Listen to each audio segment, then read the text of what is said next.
Hi guys, welcome to First Chapter Friday. We've got a new one today and I have not read this book before, but it's one of my favorite authors. It is by Avi, A-V-I. It's called School of the Dead. So I thought maybe something creepy would be different. I'm going to read the back of the book so we can get a short summary. It says, on the opposite wall hung another large framed painting. This one was of a boy, maybe 12 years old like me, with blonde curly hair.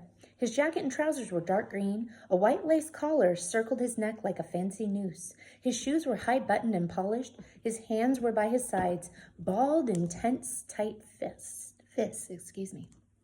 But what really held my attention were the boy's pale face and eyes full of dread, as if something awful was coming right at him.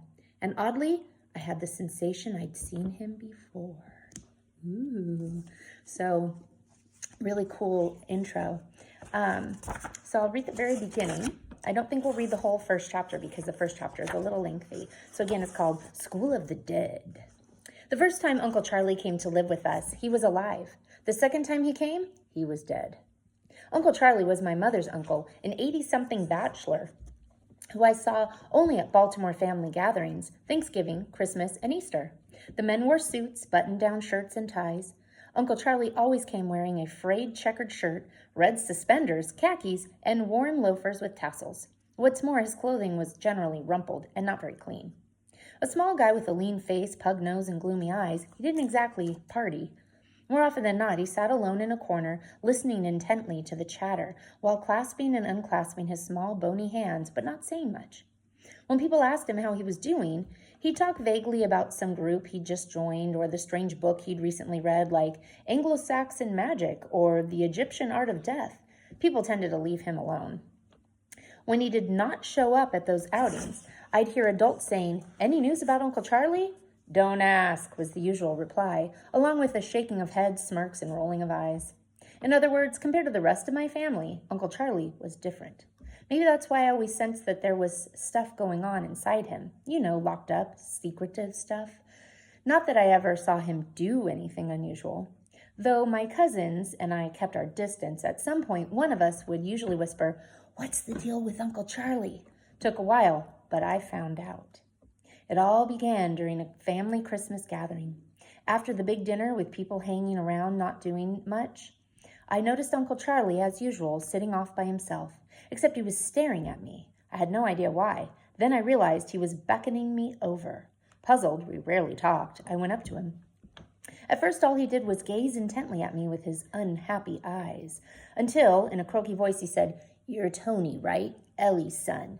"Uh-huh. Glad to see you." He held out a small hand, the narrow fingers crooked and sort of claw-like.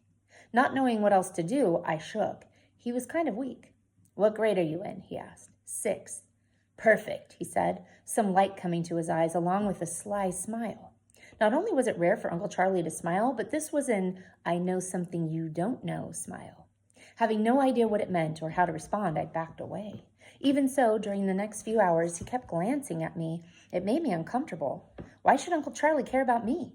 It was during our long drive back home to Connecticut that I said to my parents, "How come Uncle Charlie is so weird?" Dad snorted. "Every family member has at least one weird uncle." My parents exchanged looks, and then Mom said, "You might as well know. He's moving in with us." "You're kidding. Uncle Charlie? Why?" Mom said, "He lost his apartment. His health is poor. He has a heart problem, and he's old. He needs to be with family." "What happened to his apartment?" "Evicted," said Dad. Mom shot a sharp look at Dad as if saying, "You weren't supposed to say that." But I caught it and said, "How come he was evicted?" Dad warned, said only, "It was not clear." "Okay, but why is he coming to us?" "We had a family meeting," Mom explained. "You know, your uncles, aunts, and adult cousins. Since your dad and I have jobs that keep us late so often, meaning you're home so much alone, the idea is that it might be good for you and him if he moved in with us." Dad said, "We do have that spare bedroom at the back of our house."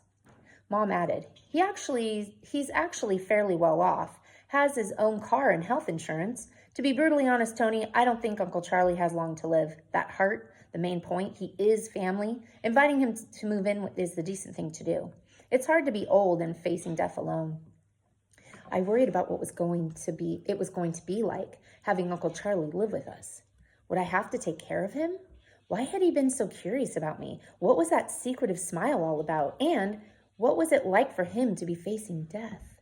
A couple of weeks later, Uncle Charlie moved in.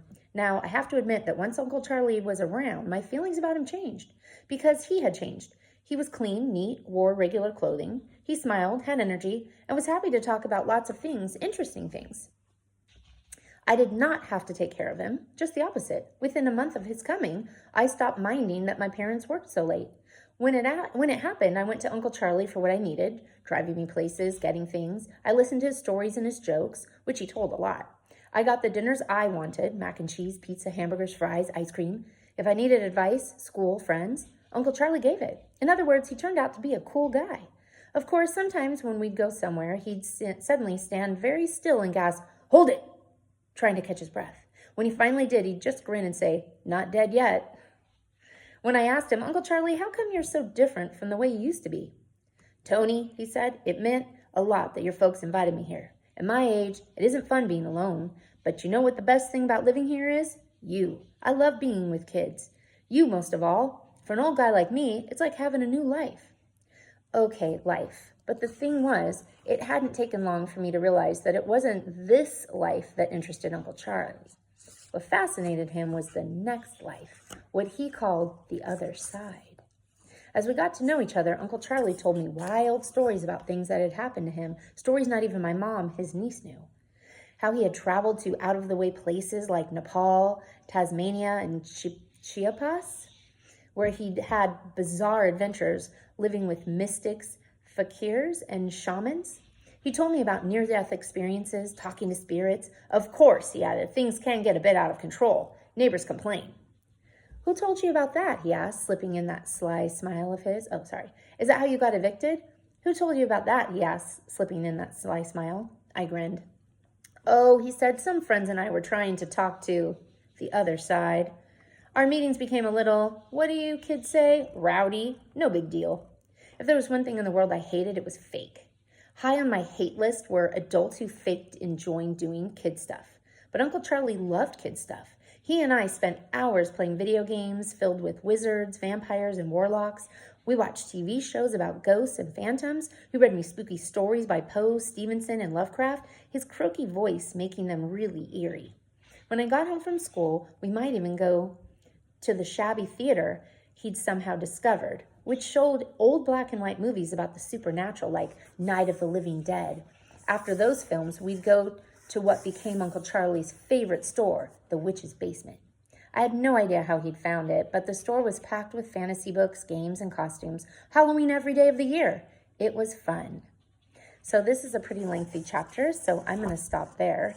But it sounds like this Uncle Charlie is bringing in some weird stuff into the house.